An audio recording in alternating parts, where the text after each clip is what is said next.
एक बात कहूं, उस पार्टी में क्या भाजपा में चुनौती होगी, उनके चयन का आधार क्या था, इस पर मेरी टिप्पणी उचित नहीं है। और ये रवायत हर पॉलिटिकल पार्टीज को दूसरी पार्टी पर कमेंट करने में बच, लेकिन व्यक्तिगत तौर पे मैं उनको जानता हूं, बहुत ही विनम्र स्वभाव के हैं, जो 2-4 मुलाकात मेरी है, और मैं उनको शुभकामनाएं देता हूं कि एक बड़ी पार्टी के राष्ट्रीय कार्यकारी अध्यक्ष वो बने हैं।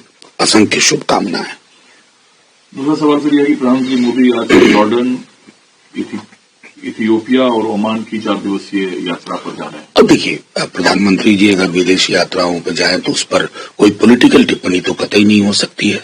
जाहिर तौर पर अपने सरोकार हमारे सरोकारों के साथ जा रहे होंगे, और उस दृष्टिकोण से हम सबको इंतजार करना चाहिए कि ब्लूप्रिंट क्या इमर्ज करके आता है। सर, पार्लियामेंट्री डेमोक्रेसी में चुनाव और वोटिंग राइट ये मुख्य 2 बिंदु हैं, लेकिन कल जो रैली हुआ, बीजेपी की तरफ से कहा गया कि मिनिस्टर ने हाउस में जवाब दे दिया, इसके बावजूद कांग्रेस रैली कर रही है। कांग्रेस, राहुल गांधी ये कह रहे हैं कि हम तो नियम बदलेंगे जब आएंगे, चुनाव आयोग के अधिकारियों को हम सुरक्षा कवच देंगे।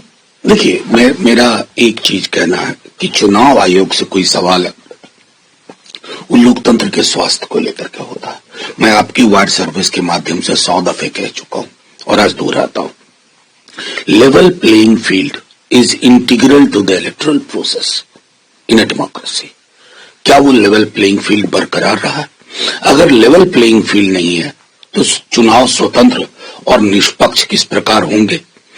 तीसरी बात जो हम सबको ध्यान में रखनी चाहिए कि कोई भी किसी भी पद पर बैठा व्यक्ति एक डेमोक्रेसी में उसको इम्यूनिटी नहीं होनी चाहिए। अकाउंटेबिलिटी के रास्ते में इम्यूनिटी एक बाधा है। अकाउंटेबिलिटी कैसे फिक्स करेंगे आप? मैं तो समझता हूं कोई भी ओहदेदार हो, दे शुड बी अकाउंटेबल। आप सर निष्ठा और ईमानदारी की बात कर रहे हैं। प्रियंका गांधी ने मंच से खुली चुनौती दी बीजेपी को, अगर दम है तो बैलेट पेपर पर आइए, जीत कर दिखाइए। लेकिन बैलेट पेपर में जो विसंगतियां थी उसको लेकर ईवीएम आया। अब ईवीएम पर लाख सवाल हैं। पार्लियामेंट्री डेमोक्रेसी में प्रोसेस क्या हो ये जरूरी है या प्रोसेस दोनों चीजें, प्रोसेस ट्रांसपेरेंट हो, शक शुबह की गुंजाइश ना हो। मतलब एक चीज इतनी तो की जा सकती है, और ये भी गौर करने की बात है कि दुनिया के जितने जिनको आप कहते हैं बेहतरीन मॉडल है लोकतंत्र का, उनमें से कितनी जगह ईवीएम से चुनाव हो रहा है। इस सवाल में ही सारे सवालों के जवाब छुपे पड़े। दुनिया के हवाले दिए जाते हैं सर, लेकिन जो भारत का वोटर लिस्ट की संख्या उसमें है, क्या ये फिजिबल है कि बैलेट पेपर पर चुनाव हो और वो निष्पक्ष हो जाए? नहीं, यानी आप मान रहे कि निष्पक्ष चुनाव बेहद आवश्यक है। अगर चुनाव निष्पक्ष नहीं महसूस किया जा रहा है तो आपको पद्धतियां, प्रणालियां प्रयोग करना पड़ेगा।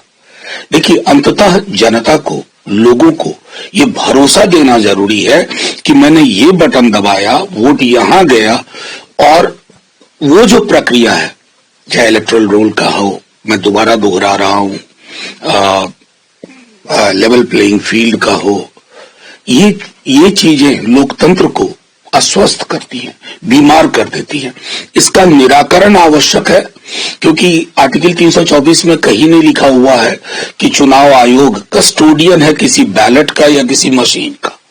वो कस्टोडियन है स्वतंत्र और निष्पक्ष चुनाव का। तो एंड क्या है? मीन्स को बदलिए, एंड सुनिश्चित करिए।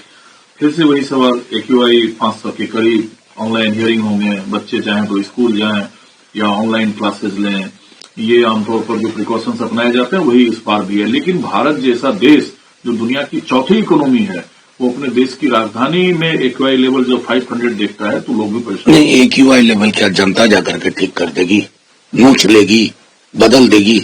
किसका काम है? सरकार का काम है। अगर आप कहते हैं इस पूरे इलाके का ये प्रॉब्लम है, NCR रीजन का, सब जगह कमोबेश आपकी सरकार, आप साल के 10 महीने सोए रहते हैं और इन 2 महीनों में अक्टूबर के बाद से थोड़ा जागते हैं, क्योंकि मौसम आपको बताता है कि चीजें खतरनाक हो रही हैं।